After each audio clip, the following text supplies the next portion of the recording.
ప్రతి క్లాస్లోనూ మనం వచ్చిన ప్రతిసారి దేవుని మాటలు ఎందుకు వినాలి, ఎందుకు మనం బైబిల్ తెరిచి చూసుకోవాలి అని అంటే ఖచ్చితంగా నేర్చుకోవాలి. వాక్యం అనేది మన జీవితాన్ని సరిచేసేది. తప్పు త్రోవలో వెళ్తున్నప్పుడు ఇది సరైన మార్గం కాదు, దీన్ని మనం ఒక మంచి మార్గంలోకి మనం వెళ్ళాలి అంటే మంచి అన్నది తెలుసుకోవాలి ముందు. అది లోకంలో ఎక్కడైనా ఉంది అంటే బైబిల్లో మాత్రమే ఉంది. లోకంలో ఎక్కడ చెప్పినా డబ్బు ఎలా సంపాదించాలని చెప్పే వాళ్ళు ఉన్నారు.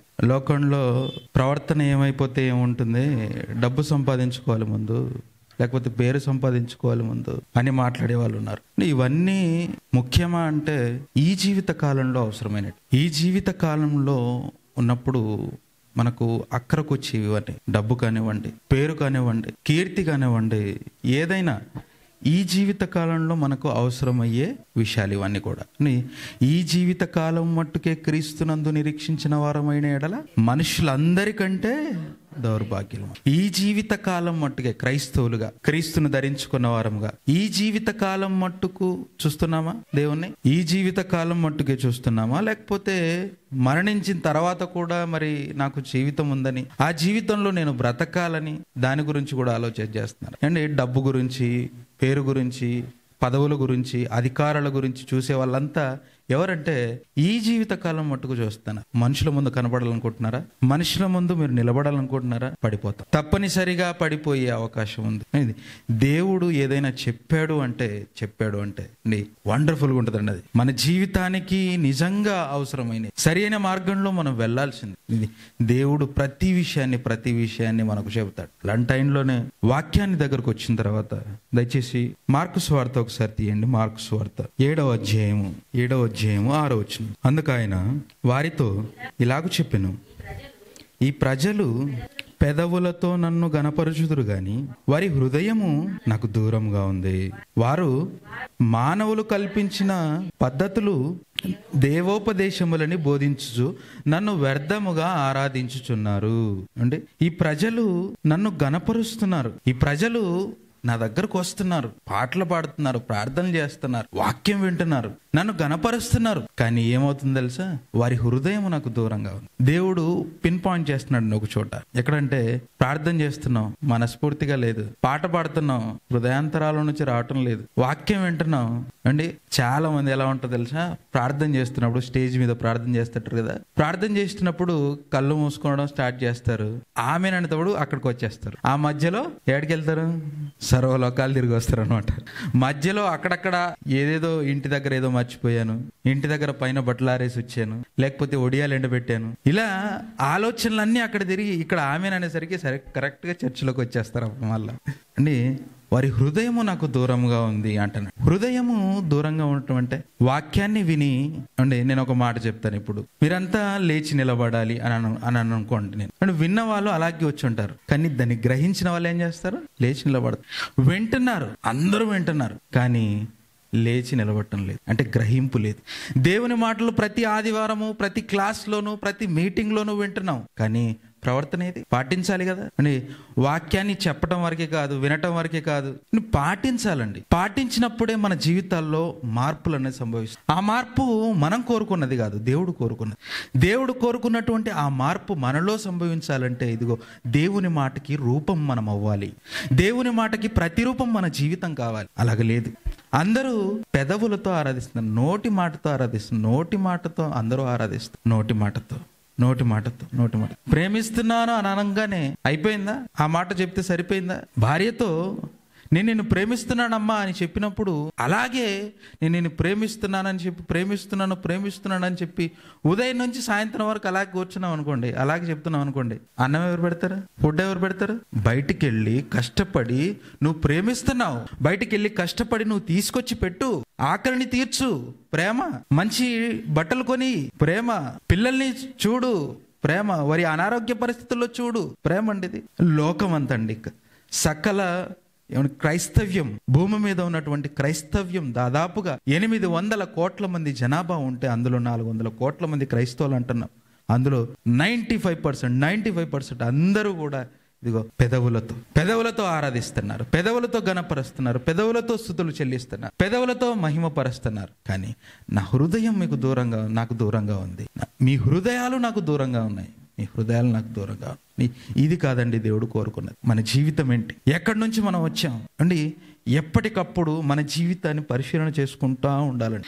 ఎప్పటికప్పుడు మన జీవితాన్ని మనం ఆలోచించుకుంటూ ఉండాలండి. ఎందుకంటే ఎలాంటి పరిస్థితుల్లో ఉన్నాను నేను, స్టార్టింగ్ ఏ స్థాయిలో నేను ఉన్నాను, నా జీవితం ఎక్కడి నుంచి స్టార్ట్ అయింది, నాకు మరి ఊహ వచ్చినప్పటి నుంచి నా జీవితం ఏమై ఉంది, ఈ రోజుకి నేను ఎక్కడున్నాను, నా జీవితం ఏంటి అని ఎప్పటికప్పుడు ఆలోచించకుండా ఉండాలి. అలా ఆలోచిస్తూ వెళ్తూ ఉంటే క్రైస్తవునిగా మన జీవితాన్ని ఎప్పటికప్పుడు మనం క్రీస్తులో స్థిరపరచుకుంటా ఉండాలి, అభివృద్ధి చేసుకుంటా ఉండాలి.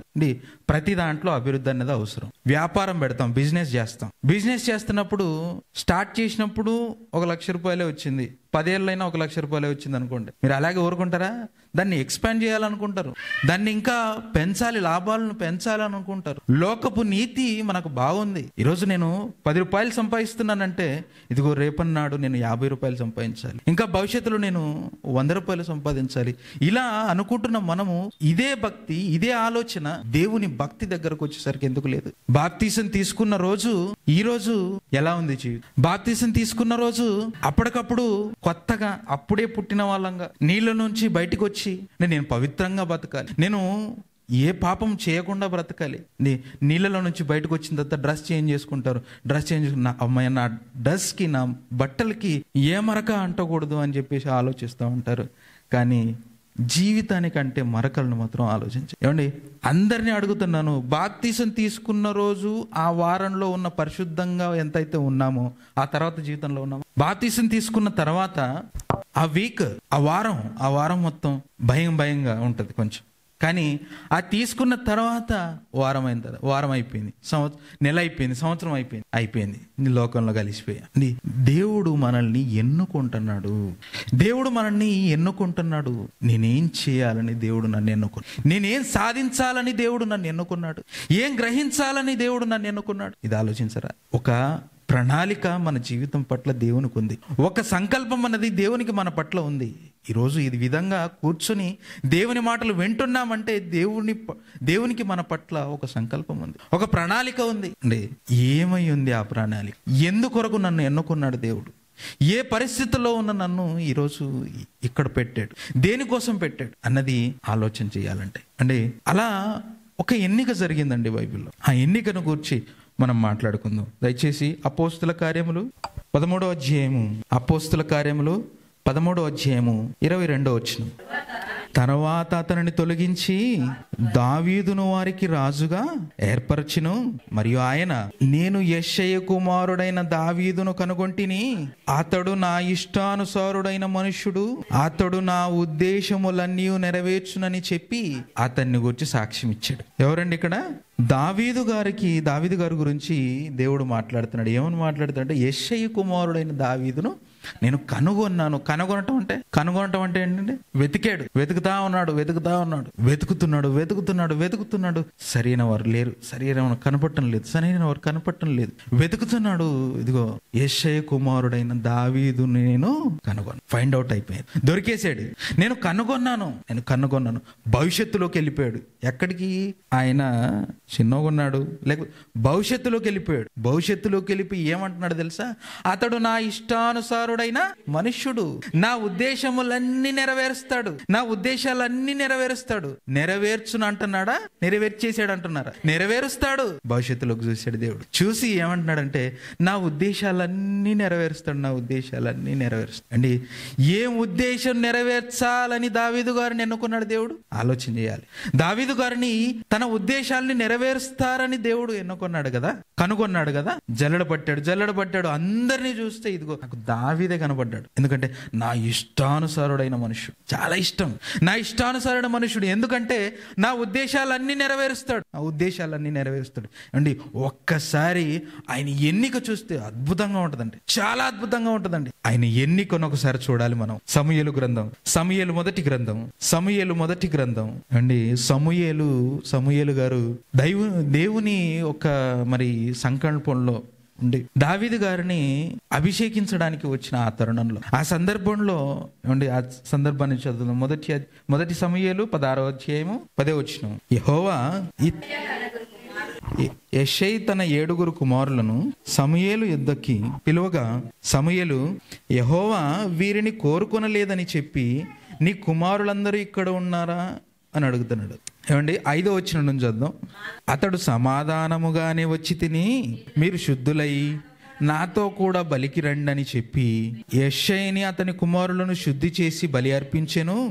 వారు వచ్చినప్పుడు ఏలియాబును చూచి, నిజముగా యెహోవా అభిషేకించువాడు ఆయన ఎదుట నిలిచి ఉన్నాడని అనుకొనెను. ఏమండి, యెషై గారికి అండి 7 కుమారులు అండి.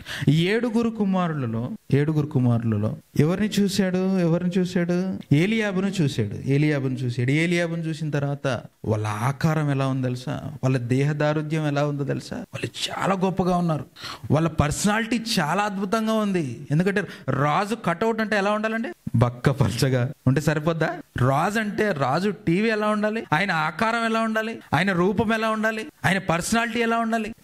కిందికి వచ్చి చూడండి, ఇవన్నీ మనం ఆలోచన చేస్తాం. ఇలా ఉండాలి, అలా ఉండాలి, ఈ రూపాన్ని కలిగి ఉండాలి, 6 అడుగుల అందగాడై ఉండాలి, ఆజానుభావుడై ఉండాలి అని ఇవి చూస్తాం. అలాగే వాళ్ళు చూసి ఏమనుకున్నాడో తెలుసా? ఇగో యెహోవా అనుకున్నవాడు ఇతనే అని అనుకున్నారు వాళ్ళు. కానీ కిందికి వచ్చిన తర్వాత ఏమంటున్నాడంటే, అయితే యెహోవా సమూయేలుతో ఇలాగూ సెలవిచ్చెను, అతని రూపమును అతని ఎత్తును లక్ష్య పెట్టకుము, మనుష్యులు లక్ష్య పెట్టు వాటిని యెహోవా లక్ష్య పెట్టడు. నేను అతన్ని త్రోసివేసి ఉన్నాను. ఏమండి, నేను అతన్ని త్రోసివేసాను. ఎందుకో తెలుసా? మీరు పై రూపాన్ని చూస్తున్నారు, వాళ్ళు బలవంతులని మీరు చూస్తున్నారు, వాళ్ళ ఆకారం బాగుందని మీరు చూస్తున్నారు. కానీ మనుషులు ఎలాగైతే ఆలోచిస్తారో, మనుషులు ఎలాగైతే లక్ష్య పెడతారో, నేను అలా లక్ష్య పెట్ట. దేవుని తలంపులకి మన తలంపులకి తేడా ఉందా లేదా? ఉంది. మనం ఎప్పుడు ఇదే లోకమే, మన జీవితం ఎప్పుడు ఇదే లోకమే. మనం చూసేవన్నీ ఇదిగో ఇది బాగుంది, అది బాగుంది, కళ్ళకు మంచిగా అనిపిస్తే చాలు. కానీ దేవుడు ఏమంటున్నాడు తెలుసా? వాళ్ళ రూపాన్ని చూడొద్దండి, వాళ్ళ పై రూపాన్ని చూడొద్దండి, వాళ్ళ దేహాన్ని చూడకండి అండి. వాళ్ళ పై రూపమును లక్ష్య పెట్టుదురు గాని యెహోవా హృదయమును లక్ష్య పెట్టును. హృదయాలని లక్ష్య పెడతాడు దేవుడు. అందుకే కిందికి వచ్చిన తర్వాత యెషై అబీనాదాబును పిలిచి సమూయేలు ఎదుటికి అతన్ని రప్పింపగా అతడు, యెహోవా ఇతని కోరుకొనలేదనెను. అప్పుడు యెషై షమ్మాను పిలువగా అతడు, యెహోవా ఇతన్ని కోరుకొనలేదు. అందరినీ పిలుస్తున్నాడు, ఇతన్ని కోరుకోలేదు. చివరికి యెషై తన 7 కుమారులను సమూయేలు ఎదుటికి పిలువగా సమూయేలు, యెహోవా వీరిని కోరుకొనలేదని చెప్పి నీ కుమారులందరూ ఇక్కడున్నారా అని యెషైని అడగగా, ఇంకను కడసారి వాడొకడున్నాడు, చివరి వాడొకడున్నాడు. నీ కుమారులందరూ ఇక్కడే ఉన్నారయ్యా అంటే, లేదండి ఒకడున్నాడు, చివరి వాడవాడు, చిన్నవాడాడు, బాలుడు, చివరిగా ఉన్నాడు. కానీ అతను ఇక్కడ లేడు. ఎక్కడున్నాడు? ఆయన గొర్రెలు కాస్తూ అరణ్యంలో మందల దగ్గర ఉన్నాడు. నీ కుమారులందరూ ఇక్కడ ఉన్నారా అని యెషై అడగా, అతను ఇంకను కడసారి వాడున్నాడు, అయితే వాడు గొర్రెలను కాయిస్తున్నాడని చెప్పాను. అందుకు సమూయేలు, నీవు వాడిని పిలిపించుము, అతడు ఇక్కడికి వచ్చే వరకు మనము కూర్చుందామని యెషయాతో చెప్పగా అండి. అభిషేకం చేస్తున్నారు. అభిషేకం చేయడానికి సమూయేలును యెషై ఇంటికి రమ్మన్నాడు. వచ్చిన తర్వాత అందరినీ చూపించిన తర్వాత ఏమండి, ఇతని కాదు, తీసేయండి, బాలేదు రూపం. కానీ ఇంకా ఎవరున్నారంటే, ఇంకా కడసారి వాడకున్నాడు. ఎక్కడున్నాడు తెలుసా? ఏమండి, అభిషేకించే పని ఇంట్లో పెట్టుకొని, అభిషేకం చేసే ఒక ఫంక్షన్ ఇంట్లో పెట్టుకొని, కడసారి వాడు మందనెందుకు కాస్తున్నాడు అక్కడ పోయి? అండి, ఇంట్లో ఫంక్షన్ జరుగుతుంటే అందరూ ఉంటారా? ఉంటారు. కానీ దావీదు గారిని అరణ్యంలోకి పంపించాడనంటే, అంటే ఆయన్ని తండ్రి కూడా అంత పట్టించుకోలేదు. తండ్రి కూడా తీసేసుకున్నాడు. అంటే సరే, నువ్వు లేకుంటే సరిపోతుందిలే, నువ్వు వెళ్ళిపో, మందలు గాయి అని చెప్పి పంపించేశారు. మందలు కాచుకుంటూ ఉన్నటువంటి ఆయన్ని పిలువనంపించు, అతను కావాలి, పిలువనంపించు, రమ్మని చెప్పు అనగానే వచ్చాడు. వచ్చిన తర్వాత అందరూ లేచి నిలబడ్డారండి. ఎవరిని చూసి? దావీదును చూసి. అతను ఎలాంటి వాడు తెలుసా? అతని ఎర్రని వాడు, చక్కని నేత్రములు గలవాడు, చూచుటకుడు సుందరుడై ఉండెను. అతడు రాగానే, నేను కోరుకున్నవాడు ఇతడే, నీవు లేచి అన్ని అభిషేకించు, యెహోవా సెలవు. దేవుడు చెప్తున్నాడు ఏమని? చివరి వాడు బాలుని రప్పించాడు. ఇదిగో ఇతను నేను కోరుకున్నాను, ఇతనయ్యా నేను కోరుకుంది. ఇంట్లో కూడా ఆయన్ని లెక్క చేయలేదు, పంపించేశారు అరణ్యాన్ని. కానీ దేవుడు అరణ్యంలో ఉన్న వాడి మీదకి కన్ను పోయింది అండి. అతన్ని రప్పించమని చెప్పగానే ఇదిగో వచ్చేసాడు. వచ్చిన తర్వాత అందరూ లేచి నిలబడతాను. సమూయేలు చిన్నవాడా? సమూయేలు ఏమైనా చిన్నవాడండి? కాదు. ఎందుకు లేచి నిలబడండి? దేవుడు కోరుకున్నవాడు వస్తే ఎవరైనా లేచి నిలబడాల్సిందే. దేవుడు కోరుకున్నాడు అంటే ఇదిగో లేచి నిలబడాల్సిందే. ఎంత గౌరవం ఇస్తున్నారు. ఎందుకంటే దేవుడు ఎన్నుకుంటున్నాడు ఇప్పుడు దావీదు గారిని దేవుడు ఎన్నుకొని ఇదిగో అభిషేకం చేయాలని చెప్పేసి ఇదిగో దావీదును రప్పించారు, అభిషేకించారు. ఆయన చక్కని నేత్రములు గలవాడు. ఆయన మంచి మ్యూజిక్ డైరెక్టర్. ఎలా వాయిస్తాడు తెలుసా? చమత్కారంగా వాయిస్తాడంటే. ఆ వర్డ్ ఎలా ఉంది అండి. పాటలు వింటుంటే కొంచెం కొన్ని మంచి మ్యూజిక్స్ తగులుతూ ఉంటాయండి. అంటే మనసు చివుక్కుమంటది. అలాంటి మ్యూజిక్ విన్నప్పుడు ఓకే చాలా బాగుంది. దావీదు గారు ఎలా వాయించుంటారు? చమత్కారంగా వాయించాడు అని రాయబడిందండి. చమత్కారంగా వాయించేవాడు ఆయన. మ్యూజిక్ ఎంత బాగా వాయిస్తున్నాడు. దావీదుని దేవుడు చూశాడు. అరణ్యంలో ఎంత గొప్పవాడంటే ఆయన్ని చూశాడండి దేవుడు. ఆయన్ని చూసి ఒక మందలు కాచుకునేటటువంటి వ్యక్తిని దేవుడు తీసుకొని వచ్చి ఎన్నుకొని అభిషేకించి రాజుని చేశాడు. రాజు అయ్యాడు. దేవుడు కోరుకున్నటువంటి ఆ దావీదు గారు ఎవరైతే ఉన్నారో ఆయన ఇదిగో రాజుగా నిలబడ్డాడు. రాజుగా ఉన్నటువంటి ఆయనకి అంటే ఒక సందర్భం ఉందండి, చాలా బాధాకరంగా అనిపించింది. దేవుడు కోరుకున్నాడు, ఆయన్ని రాజుగా చేశాడు. బాగుంది, రాజుగా చేశాడు, నిలబెట్టాడు. ఆయన తప్పు చేశాడని మాత్రం ఆలోచన చేస్తారు చాలా మంది. ఆయన తప్పును పక్కన పెట్టి ఆలోచన చేయండి. ఆయన జీవితంలో ఒకటే తప్పు చేశాడు. మనం ఎన్ని లెక్క పెట్టుకుంటావా? ఏళ్ళు సరిపోతాయా? కాళ్ళ ఏళ్ళు కూడా సరిపోవు. మనం చేసే తప్పులు ఏమండి నోట్సులు సరిపోవు. కానీ దావీదు గారు ఒక తప్పు చేశాడు, దాన్ని వదిలిపెట్టండి. కానీ దేవుడు ఎన్నుకొని నిలబెట్టినటువంటి ఆయన రాజుగా నిలబడి ఇదిగో రాజనగరంలో ఉన్నాడు, రాజభవనంలో ఉన్నాడు. దేవదారు వృక్షం మీద నన్ను మరి కూర్చోబెట్టాడు, నిలబెట్టాడు ఆయన. దేవదారు మ్రాణుతో కట్టినటువంటి ఈ రాజనగరిలో నేను ఉన్నాను. అక్కడ నుంచి చూస్తే నాకేం కనిపిస్తుందో తెలుసా? దేవుని మందసం గుడారాల్లో ఉంది. ఏమండి, ఐగుప్తు నుంచి పాలు తేనెలు ప్రవహించే కానాను దేశం వరకు వచ్చేంత వరకు నేను గుడారాల్లో నివసించాను అంటున్నాడు దేవుడు. గుడారాల్లో సంచరించాను అంటున్నాడు. అంటే దేవుని మందసం చిన్నగా కనబడటం ఆయనకి బాధేసిందంటే. దేవుని మందసము నేను రాజనగరం మీద నేనుంటే ఎక్కడో మందలు కాచుకునేవాడిని, ఎక్కడో అరణ్యంలో నేను గడిపేవాడిని. అలాంటి నా జీవితాన్ని తీసుకొచ్చి దేవుడు నన్ను రాజుగా చేసి రాజనగరంలో పెడితే దేవుని మందసం ఏంటి చిన్న గుడారాల్లో ఉండటం అని ఆలోచన చేశాడండి. ఆ సందర్భం ఒకసారి చేయండి. 2 సమూయేలు 7వ అధ్యాయము 2వ వచనం.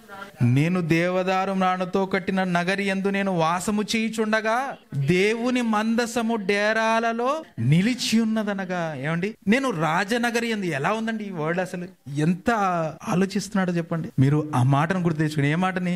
ఇతడు నా ఉద్దేశములన్నీ నెరవేరుస్తాడు. ఆ మాట గుర్తుపెట్టుకోండి.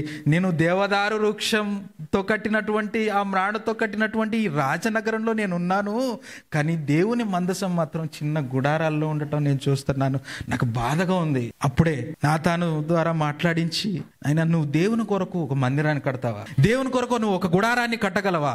ఒక మందిరాన్ని కట్టగలవా అంటే కడతాను. ఎలాంటి మందిరం కడతానో తెలుసా అండి? తాజ్మహల్ కాదండి. తాజ్మహల్ ఏమాత్రం షాజహాన్ ముంతాజ్ కొరకు తాజ్మహల్ కట్టాడు అండి. అది సమాధి అంటారు చాలా మంది. ఏంతో కట్టాడు? పాలరాతితో కట్టాడు అండి. కట్టిన తర్వాత ఆ కూలీల వేలు నరికేసాడట. ఇంకొకటి అలాంటిది కట్టకూడదని. పాలరాతితో కట్టినటువంటి ఆ తాజ్మహల్ ను చూసి అందరూ ఏమంటున్నారు? ఓ భలే ఇది ప్రపంచంలో వింత. ఏం వింత? గోడలే. మనుషులు కట్టినటువంటి ఈ గోడలు గొప్పవి ఎలా? కానీ దేవుణ్ణి ప్రేమించి దేవునికి అండి ఇష్టంగా ఒక మందిరాన్ని కట్టాలనుకుంటున్నాడు. చూసారా? ఆ మందిరం ఎలా ఉంటుందో తెలుసా? బంగారంతో నేను కట్టించబోతున్నా. బంగారంతో కట్టిన వాడు ఎవడున్నాడండి? ఎవడన్నా ఉన్నాడా ఇప్పటివరకు? అసలు ఈ ట్రాక్ రికార్డులో ఎప్పటి నుంచి భూమి పుట్టినప్పటి నుంచి చివరి వరకు కూడా ఉండదు నాకు తెలిసి. బంగారంతో ఒక దేవాలయాన్ని కడుతున్నాడంటే ఏంటండి ఆయన స్టాండర్డ్? దేవుని గురించి ఆయన ఆలోచన విధానం ఏంటండి?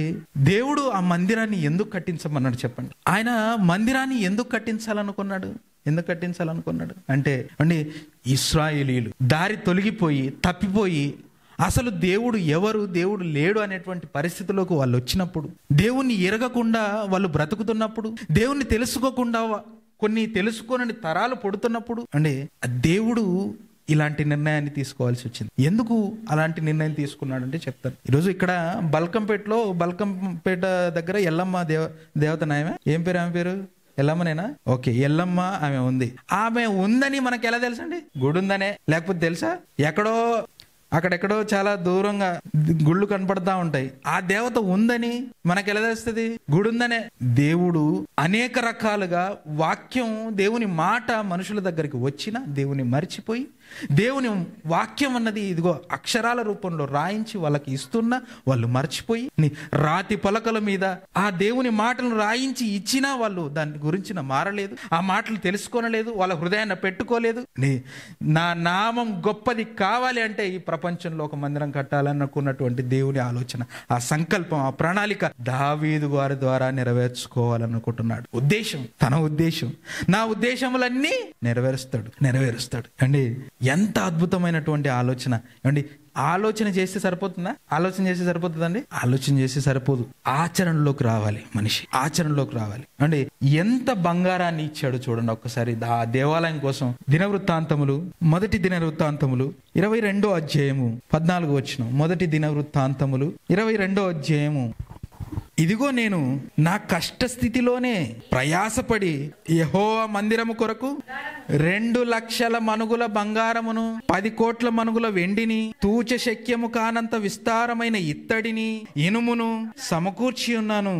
మ్రానులను, రాళ్లను కూర్చించుతుని నీవు ఇంకను సంపాదించుదువుగాక. ఏమండి ఎంత ఇచ్చాడండి? 2,00,000 మనుగుల బంగారం. 2,00,000 మనుగుల బంగారం. ఏమంటే తులం బంగారం ఇచ్చిన వాళ్ళు ఉన్నారేడా దేవునికి? తులమే అండి, 10 గ్రాములు, కేజీలు కూడా కాదు. పోనీ అరతులం ఏమైనా ఇచ్చామా?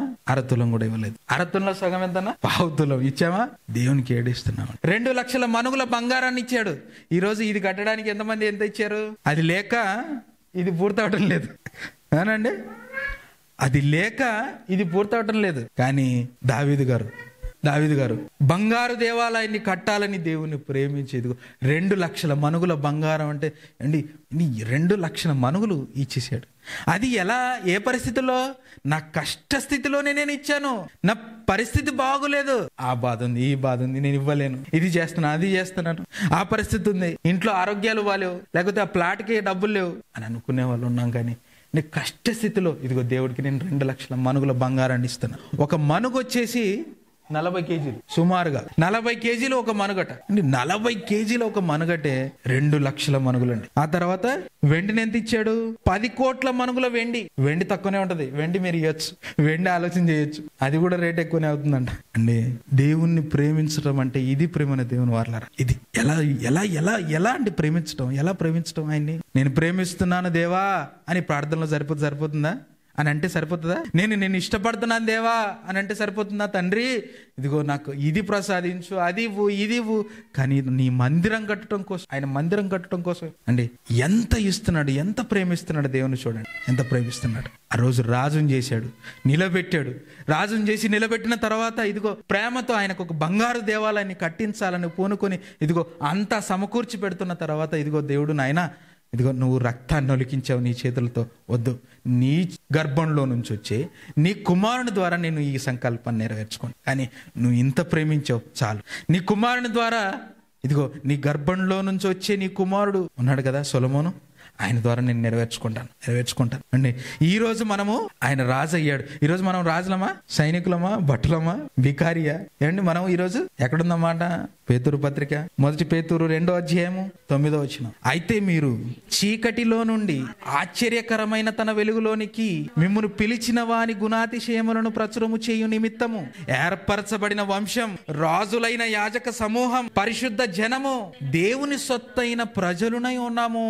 రాజులైన యాజక సమూహం అనడా, ఏర్పరచబడిన వంశం అనడా? వంశం, అబ్బో వంశం మనది. కానీ దేవుణ్ణి ప్రేమించటం లేదు. చూసారా? ఈరోజు దావీదు గారిని ఎక్కడో అరణ్యంలో మందలు కాచుకునేవాడిని తీసుకొచ్చి రాజనగరంలో కూర్చోపెట్టాడు దేవుడు. ఈరోజు మన పరిస్థితులు పూర్వం ఆలోచన చేయండి. ఎలాంటి వాళ్ళం మనం? ఎలాంటి పరిస్థితుల్లో నుంచి వచ్చాం మనం? మంచి వాళ్ళం మనమేమన్నా? మనమేమన్నా గొప్ప వాళ్ళం మనమేమన్నా? కాదండి. ఎక్కడో పాపముల చేత, అపరాధముల చేత చచ్చిపోయి ఈ లోకంలో ఎటు తోచని పరిస్థితుల్లో తిరుగులాడుతూ ఉన్నటువంటి ఆ సమయంలో ఇదిగో దేవుడు మనల్ని ఎన్నుకొని, దేవుడు మనల్ని కావాలనుకుని ఇదిగో దేవుడు ఆయన దగ్గరికి తీసుకుని వచ్చి వాక్యం ద్వారా తీసుకుని వచ్చి ఇదిగో సంఘంలో ఈరోజు కూర్చోబెట్టాడు అని అంటే, సంఘంలో ఈరోజు నిలబెట్టాడు అని అంటే అండి దేవుడు మనల్ని కోరుకున్నాడు, ఎన్నుకున్నాడు. నీ పట్ల, నా పట్ల ఆయనకు ఉద్దేశములు అన్నట్టు ఉన్నవి. ఆయన సంకల్పం అన్నది ఉన్నది. ఆ సంకల్పాన్ని, ఆయన ఉద్దేశాన్ని నెరవేర్చాలన్న ఒక సంకల్పంతోనే ఈరోజు నిన్ను నన్ను ఎన్నుకున్నాడు, ఈరోజు ఇక్కడ కూర్చోబెట్టాడు. అది గ్రహించకుండా ఈరోజు మన జీవితాలు ముందుకు వెళ్ళిపోతా ఉన్నాయి. బాప్తిసం తీసుకున్న నాటి నుంచి ఈ రోజు వరకు ఏది అభివృద్ధి, ఎక్కడుంది అభివృద్ధి, ఎలా చూపించగలం మన అభివృద్ధి అని చెప్పగలిగితే. అంటే బాప్తిసం తీసుకున్న రోజు నేను ఎలా ఉన్నాను, కానీ ఈ రోజు ఈ స్థితిలో ఉన్నాను, ఈ రోజు ఈ పరిస్థితుల్లో ఉన్నాను. ఒకప్పుడు నేను బాప్తిసం తీసుకున్నప్పుడు నా నుంచి దేవుని మాటలు వచ్చేటివి కాదు, కానీ ఈరోజు నేను 10 మందికి దేవుని మాటలు చెప్పగలుగుతున్నాను. ఎక్కడ మన అభివృద్ధి? ఎక్కడ వేసిన గొంగడి అక్కడనే అభివృద్ధి లేదు. లోకంలో అభివృద్ధి కావాలి, లోకంలో ఇంకా సంపాదన పెరగాలి. నీతి ఈ జీవిత కాలం మట్టుకే మనకుంది. చూసారా, ఇది ఉంటే ఇదిగో ఈ జీవిత కాలం మట్టుకే క్రీస్తునందు మనం నిరీక్షించిన వారం అయితే అందరికంటే దౌర్భాగ్యం. అందులో నరహత్య చేసిన వాడు అన్నాడు, అందులో వ్యభిచారం చేసిన వాడు అన్నాడు, అందులో దొంగతనం చేసిన వాడు అన్నాడు. వాళ్ళకంటే మనము దౌర్భాగ్యులమై ఉంటాము అనండి. దావీదు గారి ఎన్నిక ఎలా జరిగిందో చూసారా. ఆయన జీవితం ఒక గొప్ప తారాస్థాయి నుంచి కింద నుంచి ఉవ్వెత్తున ఎగిసిపడినటువంటి ఒక అలవలి ఎలా ఉంది చూసారా ఆయన జీవితం. అంటే మన జీవితం అలాగ ఉండాలని దేవుని కోసం నిలబడ్డాడు. అంటే దేవుని పిల్లల్ని ఒక మాట అన్నందుకు ఏమండి బాలుడు ఎవరు? దావీదు గారు బాలుడు. గొలియాతు ముందు నిలబడ్డాడు. 6 అడుగుల ఎత్తు ఆజానభావుడుగా ఉన్నటువంటి ఒక యోధుని ముందు నిలవబడి వీడెంత నాకు దేవుని పిల్లల్ని అంటాడా వీడు అని నిలబడ్డాడు. అని వాక్యాన్ని చేత పట్టుకుని లోకంలో నిలబడాలి. దేవుణ్ణి దావీదు ప్రేమించినంతగా గొప్పగా మనం కూడా ప్రేమించాలి, మనం కూడా ఇవ్వాలి. కష్టస్థితిలోనే ఆయన ఎంత సహాయం చేశాడు, ఎంత ఆయన సహకరించాడు. మందిరం కట్టాలని ఆయన ఆలోచనను బట్టి ఇదిగో బంగారాన్ని ఇచ్చాడు, ఇత్తడిని ఇచ్చాడు, వెండిని ఇచ్చాడు. దేవుని పనికి అంత కొంత మనం కూడా సహకరిస్తున్నాం. ఓకే, ఇంకా ఈరోజు 10 ఇస్తున్నామంటే రేపు 100 కావాలి కదా, రేపు 100 ఇస్తున్నామంటే 1000 కావాలి కదా, అభివృద్ధి ఉండాలి కదా. ఏమండి, ఒకప్పుడు జాబు ఇంతే ఉంది. ఒకప్పుడు జాబ్ ఏమైంది, నేను నెలకు 10,000 సంపాదిస్తాను. ఒకప్పుడు 10,000 సంపాదించినప్పుడు ఒక 1000 ఇస్తున్నాం, బాగుంది. ఒక 30,000 సంపాదిస్తున్నప్పుడు ఒక 1,500 పెంచండి ఎలాగైనా, ఒక 2,000 పెంచండి ఎలాగైనా. దేవుని పనికి అభివృద్ధి ఉండాలి కదా, మనలో అభివృద్ధి పొందుతుంది. అలాగే ఇతరుల్ని వాక్యం చెప్పి నిలబెట్టడానికి కూడా అది సహాయపడుతుంది. మీరు కూడా సహకరించవచ్చు. అలాగా ఆలోచన చేయండి. దేవునికి మన పట్ల మంచి ప్రణాళిక ఉంది.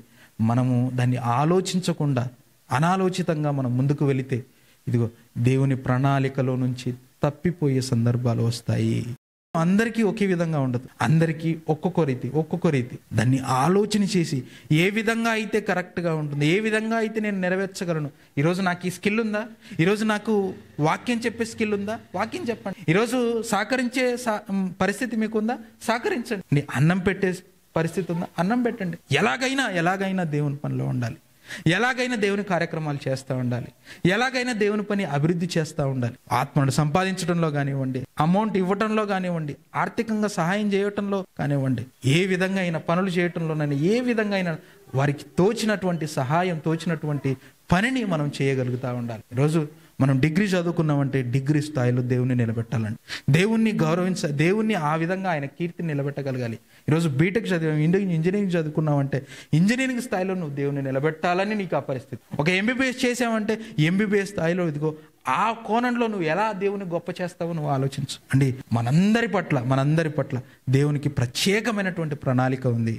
ఇదిగో దాన్ని మనం తెలుసుకొని, దాన్ని మనం గ్రహించుకొని అండి, పెదవుల మట్టు కాక హృదయాంతరాలలోకి వెళ్ళి మన మనస్సును మారి దేవుని కోసం గొప్పగా బ్రతకగలిగితే ఇదిగో దావీదు గారిలా మనం బ్రతుకుతాం. అలాగే ఇష్టమైనటువంటి కుమారుడు దావీదు గారు అయితే ప్రియమైన కుమారుడు ఎవరంటే యేసుక్రీస్తు. ఇంకా ఆయన జీవితం ఎలా ఉందో, ఆయన జీవితం ఎంత గొప్పగా బ్రతికి చూపించాడో ఇదిగో మనకందరికీ తెలుసు. ఆయన అడుగుజాడల్లో మన బ్రతుకు ఎల్లప్పుడూ ఉండాలి, ఎల్లప్పుడూ ముందుకు వెళ్తూ ఉండాలి. అప్పుడే అంచెలంచెలుగా మనం అభివృద్ధి చెందడానికి అవకాశం ఉంటుంది. కనుక ఈ మాటలు మీ హృదయాల్లో పెట్టుకుని ఫలించవలసిందిగా కోరుకుంటూ ముగిస్తున్నాను. దయచేసి ప్రార్థన చేసుకుందాం. తలలో ఉంచండి. ప్రేమ కలిగిన మా ప్రియ పరలోకపు తండ్రి, ఘనమైన, శ్రేష్టమైన, ఉన్నతమైన నామన వందనాలు చెల్లిస్తున్నావు నాయన. గతించిన కాలం అంతా మమ్మల్ని క్షేమంగా కాచి కాపాడి మీ రెక్కల కింద భద్రపరుచుకుని తండ్రి సజీవుల సంఖ్యలో ఉంచారు నాయన. వందనాలు చెల్లిస్తున్నాం. మీ ప్రేమ ఎంత గొప్పది తండ్రి. ఎక్కడో ఉన్నటువంటి మమ్ములను, ఎక్కడో తండ్రి ఎన్నిక లేని పరిస్థితుల్లో పడి ఉన్నటువంటి మమ్మును తీసుకొచ్చి నిలవబెట్టి తండ్రి సమాజంలో తండ్రి గొప్పగా నడిపిస్తున్న విధానానికి వందనాలు చెల్లిస్తున్నాం. అయినా మా జీవితం పట్ల మీకు ఒక సంకల్పం ఉందని, ప్రణాళిక ఉందని తండ్రి మేము తెలుసుకున్నాం. ఆయన ఆ విధంగా ఆ వైపున మేము తండ్రి అడుగులు వేస్తూ మిమ్మల్ని కీర్తించే, గణపరిచే భాగ్యాన్ని మాకు ఇంకా ఎక్కువగా ప్రసాదించండి తండ్రి. విన్న మీ పిల్లలందరినీ జ్ఞాపకం చేసుకోండి. విన్న వారి హృదయాలను తండ్రి తెరవండి. వాక్యంతో ఫలించేలాగా సహాయం చేయండి నాయన తండ్రి. మరి అందరూ నీ కోసం తండ్రి ఆశతో కళ్ళతో చూస్తున్నారు. దయచేసి వారి జ్ఞాపకం చేసుకోండి. వారి అవసరతల్లో తండ్రి మీరు జ్ఞాపకం చేసుకోండి తండ్రి. అందరికీ మంచి ఆరోగ్యాన్ని ఇవ్వండి నాయన. మీరు ఇచ్చినటువంటి గొప్ప అవకాశానికి కృతజ్ఞతలు తెలియపరుస్తూ నీ ప్రార్థన క్రీస్తు ఉన్నతమైన నామమున సమర్పిస్తున్నాను తండ్రి. ఆమేన్.